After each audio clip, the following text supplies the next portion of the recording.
Veja o seguinte, o que está sendo feito aqui é aproximar o movimento vertical como se a força de Coriolis não existisse. E agora nós vamos substituir esta velocidade como função do tempo aqui na força de Coriolis para ver qual é o efeito de desvio na direção y que a força de Coriolis produz. A rigor, esta velocidade que deve entrar aqui é o módulo da velocidade da partícula, que tem uma componente vertical e uma componente na direção y, que é produzida pela força de Coriolis. Como essa componente na direção y é sempre muito menor do que a componente na direção z, tá? Nós estamos aproximando esse v aqui apenas por sua componente vertical. Se isso tudo que nós estamos fazendo for consistente, o desvio que nós devemos obter na direção y deve ser muito menor do que essa altura h. Se não for, é porque nós estamos usando aproximações inconsistentes. Tá? Se a aproximação é coerente, o desvio encontrado tem que ser pequeno em relação à altura de queda. E vamos ver que é isso que acontece. Mas, então, aproximando a velocidade, né, apenas por sua componente vertical, substituindo aqui na força de Coriolis, isso vai dar para o movimento na direção y a seguinte equação: y, dois pontos, é igual à aceleração de Coriolis, que é essa expressão sem a massa, tá bom? Então, 2 ômega v cosseno de lambda, ou 2 ômega gt cosseno de lambda. Essa equação pode ser integrada duas vezes facilmente, e nós ficamos com y igual a mais bt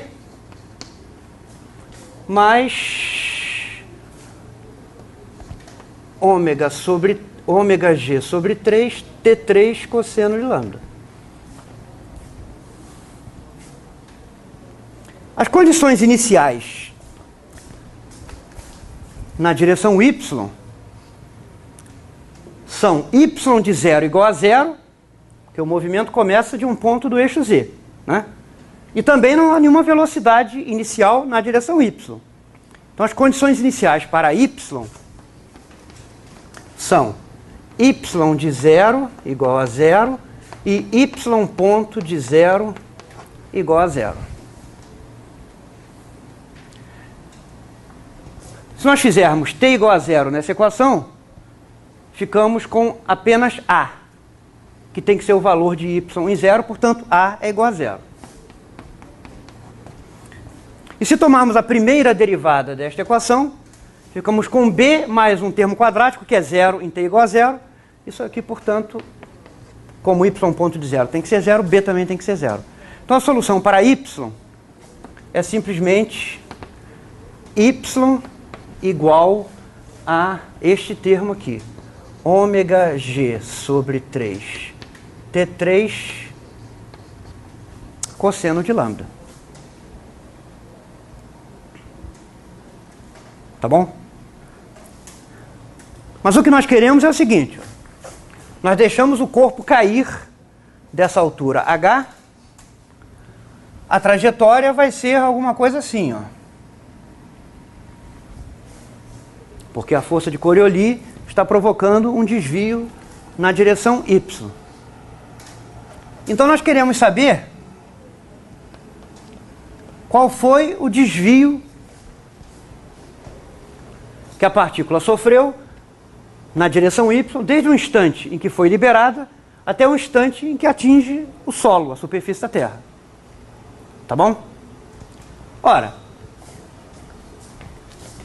para determinar ΔY, basta nós sabermos quanto tempo levou para a partícula atingir a superfície da Terra. Mas significa que esse tempo é determinado impondo que Z é igual a zero. Tá bom? Então, impondo... Isso aqui já foi usado? Z igual a zero implica T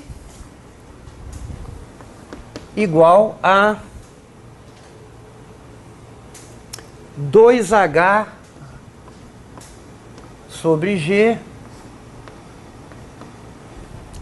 elevado a meio. Portanto,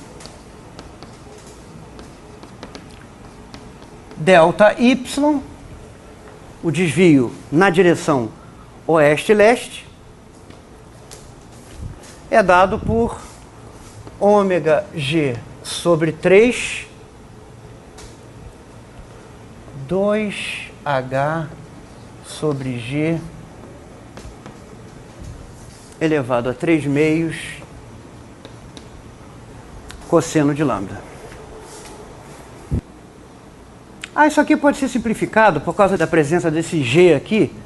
Isso também pode ser escrito numa forma equivalente, que é a seguinte: ômega sobre 3 raiz quadrada de 8H3 sobre G, cosseno de lambda. Vejam que o resultado depende da latitude, mas não depende do hemisfério, tá? Porque cosseno de lambda é uma função par de lambda, trocando lambda por menos lambda dá no mesmo. Então, tanto no hemisfério norte quanto no hemisfério sul, o desvio é na direção oeste para o leste. Para se ter uma ideia da ordem de grandeza, se H for 100 metros,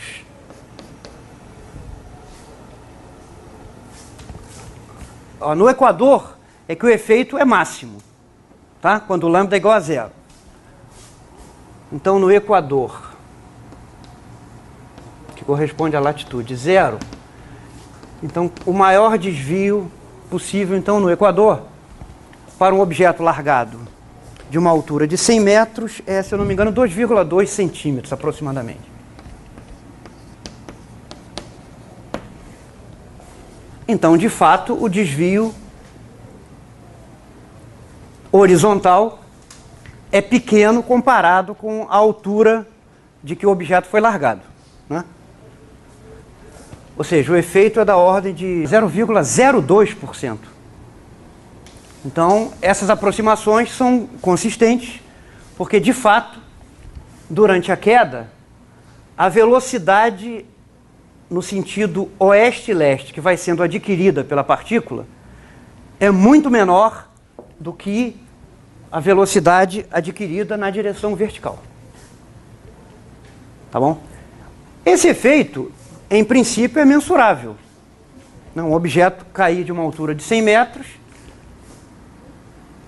esse desvio de 2 centímetros é, em princípio, mensurável.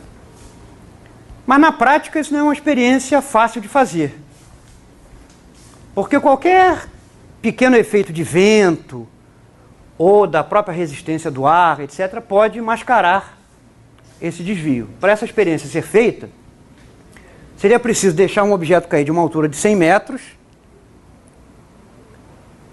A região da experiência tem que ser isolada de tal maneira que não haja vento de espécie alguma, porque qualquer pequeno vento horizontal pode provocar um desvio maior do que esse pequeno desvio provocado pela força de Coriolis. Tá bom?